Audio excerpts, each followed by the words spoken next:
Well, the Eagles are in the playoffs, but they're hungry for more, and it looks like they're about to get even scarier at the perfect time, as news just dropped that a few injured stars could be returning this week against the Bills. That is, if the starters play. So, what will the Eagles do, and do they have a chance to actually move up in the playoff seeding? Also, here are the latest injury updates for the Bills, along with why Saquon Barkley and the Eagles offense could have a huge advantage. Plus, Jalen Hurts and Nick Sirianni are doing things that we've never seen before, and the Eagles Pro Bowlers were just announced, and it doesn't really make sense. So let's talk about that and all the other latest Eagles news, starting right now. So it's officially Christmas time, but here in Philadelphia, the Eagles are still hard at work this week, as with the playoff spot officially clinched and 2 games left on the schedule before the postseason gets started, the Birds are not slowing down. So drop a like down below for that. Let's see if we can get to at least 500 likes today. And these past couple of weeks, we've seen Philly make some massive steps in the right direction, and they're just now starting to play their best ball, both on offense and on defense, and it's at the perfect time right before the playoffs. I mean, that's what you want to do. Build that momentum going into the postseason. And now, with the matchup with the Buffalo Bills set for Sunday, the Eagles are looking to continue building that momentum. Now, there's been a lot of speculation that maybe Philly might want to rest their starters these last 2 weeks, get everybody healthy, and then roll into the postseason well-rested and at full strength. And I get that argument, especially after the 49ers win over the Colts on Monday night officially eliminated the Eagles from contention for the number 1 seed. However, the 2 seed is still a real possibility, as all it would take for the Eagles to move up a spot is for the Bears to drop their final 2 games and for the Eagles to win out, which very much could happen considering that the Bears play the red-hot 49ers and the Lions. And also, the Eagles play the Bills before the Bears play the 49ers this Sunday, meaning that no matter what happens on Sunday night in that second game, the Eagles game has meaning. So, based on all that, and also Nick Sirianni and Vic Fangio's comments on Tuesday, my guess is that the starters will play. Nick, given the fact that the 49ers won last night, the 1 seed in the conference is essentially off the table for you guys. And with Lane Johnson, Jalen Carter reportedly expected to come back this week. Nakobe Dean obviously left the game early Saturday. Will that impact how you go into this game in Buffalo in terms of who you decide gets the most playing time? Like, is this a game where you're definitely going to play the starters throughout the entire game? Yeah, this is a week that we have to get better. This is an opportunity for us to go out there. We've been on short week after short week. We're finally on a normal week, as far as our rest goes. So this is a really important week for us, practice-wise, game-wise, to go and get better, and we'll see how everything plays itself out. But really important week for us to improve as a football team. What's the approach maybe to playing time for the starters Sunday after wrapping up the NFC East and maybe locked into the 3 seed?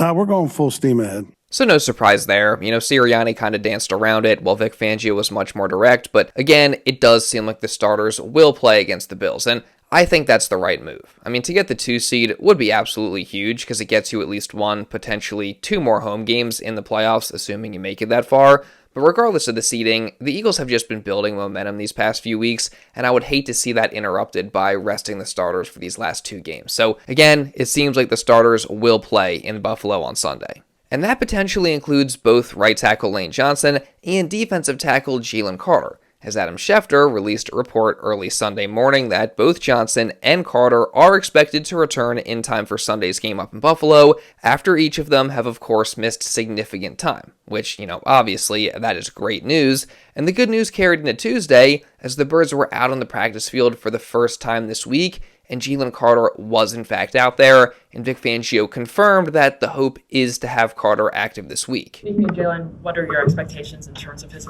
availability to play this weekend? We're hopeful. I'm personally of the mindset that the Eagles should rest both of these guys as long as possible, or at least as long as they need. That way they're 100%, or at least as close to that as possible going into the playoffs. But if JC is fully healed and ready to go, it'll be awesome to get him back this week. And, just having a game or 2 to get back into the swing of things before the playoffs could also be huge as well. Now, for Lane Johnson, unfortunately, he wasn't out there on Tuesday, but there's still definitely time this week for him to make his return. Maybe today he'll be out there at practice. Again, no need to rush him back if he's not fully healthy, but we'll see what happens, and regardless, it seems like he's getting pretty close. But then in other injury news, both left guard Landon Dickerson and linebacker Nakobe Dean were also not seen at practice on Tuesday. Now, for Landon, missing the first practice of the week for rest has become routine as he's been banged up all season, but he'll be fine for Sunday. And then for Nakobe, this was obviously expected after he went down early in the Commanders game with a hamstring injury. But the good news is, all signs are pointing to this injury not being very serious or something to worry about. He's doing better than I think they thought he would. He's iffy for this week. Whether it's this week, next week, or in the playoffs, I expect Nakobe Dean to be back pretty soon.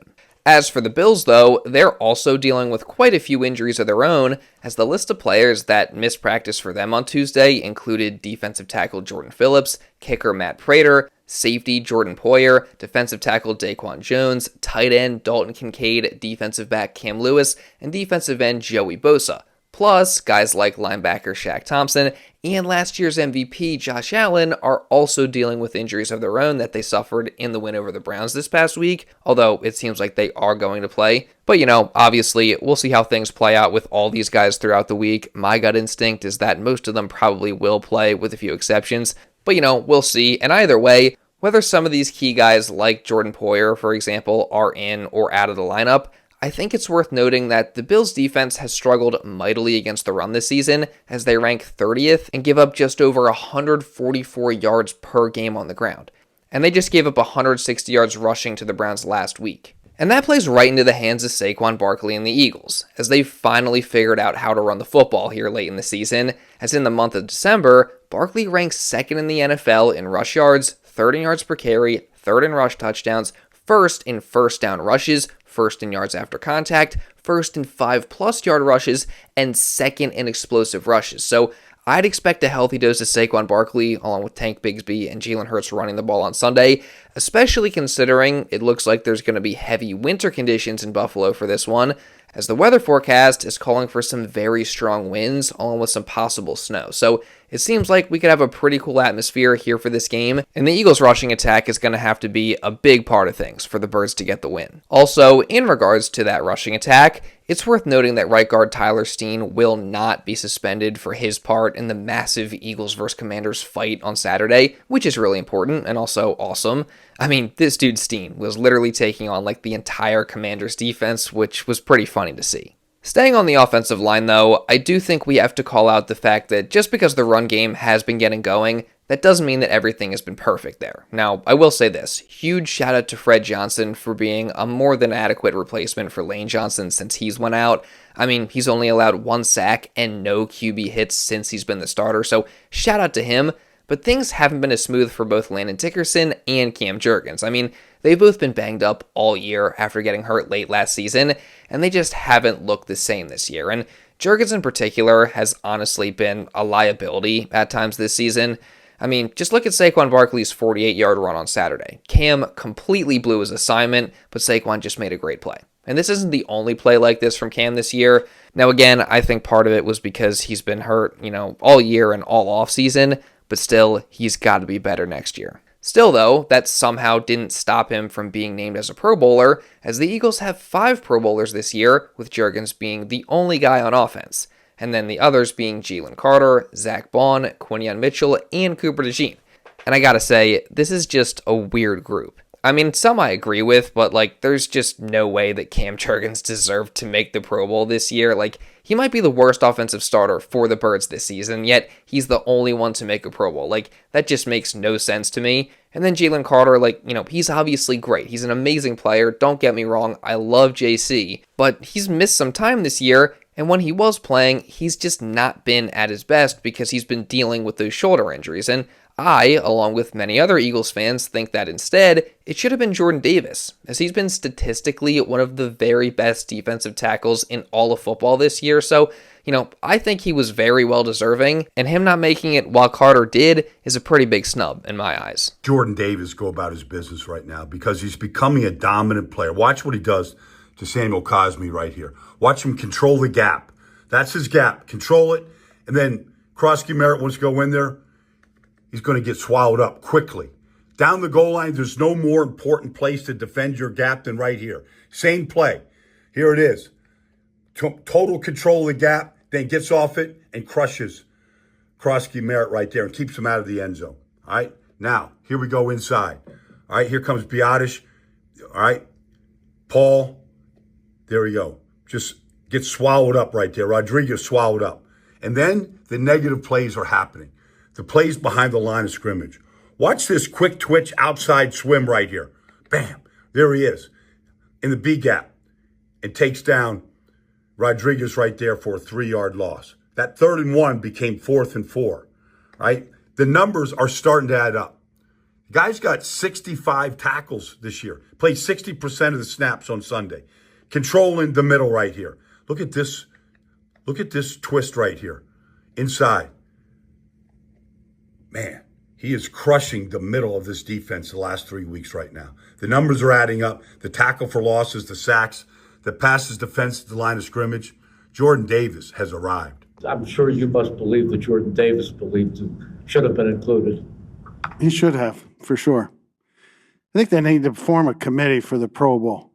Get a couple retired coaches, a couple retired personnel guys, a couple retired players that will take pride in it, and they name it. Not everybody and their mother's got a vote. This is absolutely no disrespect to Jalen Carter or Cam Jurgens. Like, when both of those guys are healthy, I think they're very, very good. It's just that for this year, it doesn't really make sense for either one of them to make it. And again, Jordan Davis, I think, is a huge snub. Like, that just does not sit right with me. Still, though, I do think they got the selection of Zach Bond correct. I mean, he's been amazing, just like he was last year. And then it also makes me super happy to see Quinyon Mitchell and Cooper DeJean make it. And it's very well deserved, as they've both had amazing seasons, they've been locked down in coverage, neither have given up a touchdown, and they're going to be a problem for NFL offenses facing this Eagles defense for years to come. And with their selections, they become the first Eagles cornerbacks to make the Pro Bowl in their second season since Eric Allen all the way back in 1989. So huge shout out to them, and it's very well deserved. But while we're showing them some love, I also think it's important that we give some of that same energy to Jalen Hurts and Nick Sirianni, because, I mean, these two guys have faced probably more heat in their time in Philadelphia than maybe anyone else in the National Football League, and still to this day, there's people that want to bench Jalen Hurts for Tanner McKee or fire Nick Sirianni because he quote-unquote doesn't do anything. But when you take a step back and look at the entire history of this Eagles franchise that has been around for almost 100 years, this current era, right now, has been the most successful era of Eagles football. And who's the quarterback? Jalen Hurts. Who's the head coach? Nick Sirianni. We need to stop pretending like this is a coincidence. I mean, these two guys deserve a ton of credit. As since this era started back in 2021, we've seen the Eagles make 5 straight playoff trips, 2 Super Bowls, and have 1 Super Bowl victory. And those numbers could look even better after the playoffs this year. And even right now, we've seen Jalen Hurts respond from the worst game of his career with 2 great performances, and Nick Sirianni has took over more control of the Eagles offense these past few weeks, and since then, they've made some drastic improvements. I mean, look at A.J. Brown's route chart this past week against the Commanders. We simply were not seeing this earlier in the season, and it's just one of many changes that they've made on that side of the ball since he's become more involved. So I'm not saying it's all Sirianni, but he definitely deserves credit, and him and Jalen Hurts deserve credit for what we've seen with these Eagles since 2021. And all that said, I do want to wish you guys a Merry Christmas. I hope you have a great day, a great week, just celebrating with friends and family. And if you're a believer, we have to remember why we celebrate this holiday. I mean, this is the time where we celebrate the birth of our Savior, Jesus Christ. So let's not forget that. That's obviously the most important thing if you do believe. And also, if you're going through a hard time right now, because I know the holidays can be hard for some people, I'm experiencing that this year for the first time, but if you are going through a hard time, lean on him. He is there for you. And again, I do want to say thank you to all you guys who have shown me support during this time. It really does mean the world to me. And regardless of who's watching, whether you believe, you don't believe, you've left a comment, you haven't, just thank you all so much for the support watching these videos. Again, it truly does mean the world to me, and I hope you have a very Merry Christmas and just have a great end to your 2025. And if you don't want to miss any more Eagles coverage coming throughout the rest of the season, then make sure you guys subscribe and you turn on notifications. And also, make sure you drop a like down below to show some support, because it really does help me out a ton. Let's see if we can get to at least 500 likes today. And also, hit the hype button, because that really does help me out a ton as well. And leave a comment just regarding anything that I talked about in this video. And if you do want to watch another Eagles video, you can check this out right here.